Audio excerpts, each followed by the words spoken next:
Down. Questions for Senator Gold. I'm not asking my normal question on written questions not being answered. I have something new to end the session, Senator Gold. In addition to the government of China trying to undermine Canadian democracy by having apparently alleged police stations on our soil and interference in election, we also have the Russians.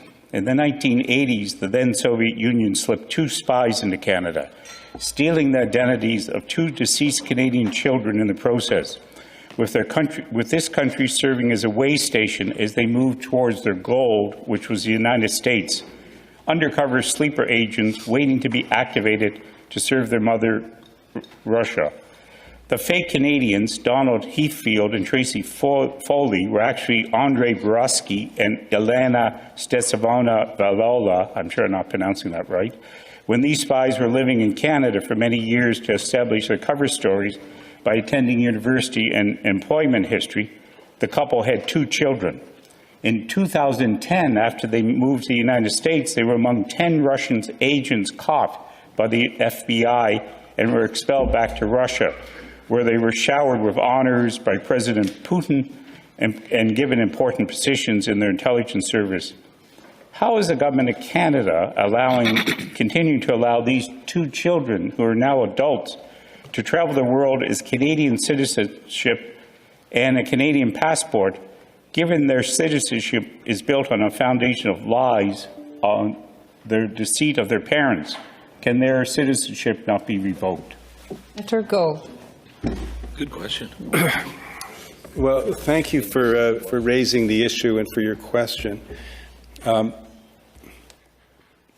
have to make inquiries with the government with regard to this. Normally, as you would know, even if I had the answer, I'm not sure that it would be appropriate to deal with matters of dealing with individual cases. But I don't know the situation, and I'll have to make inquiries. Senator Down. I appreciate that, Senator Gold. I look forward to hearing your answer. You should be aware as well that when the American FBI was investigating their parents, they overheard a conversation in the family home by bugging the home that the spy children were actually prepared to serve Russia as well. These children, as I said, and with their Canadian passports, are now adults. They can travel anywhere in the world except the USA, which will deny them entry. Indeed, they can move to Canada with full protection and rights, free from any restrictions to operate on behalf of Russia. Even if they do not want to spy for Russia, would Putin give them any choice, or would they fall out of a window? They might have no choice, but Canada has one, and the choice is to adopt what the United Kingdom has done and recognize the new reality we're in, that we have enemies of Canada like China and Russia that are trying to undermine our democracy. And the United Kingdom has passed legislation that if citizenship was obtained by fraud, it can be revoked. Canada should get with the times and do a similar initiative in this case. Senator Gold.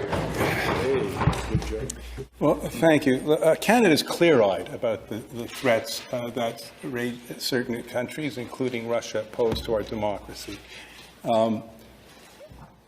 It is not evident from your question, and I certainly don't have the facts, whether the children to whom you refer obtained their citizenship by fraud.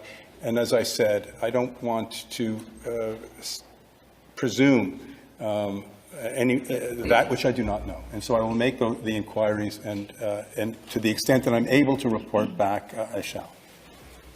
Senator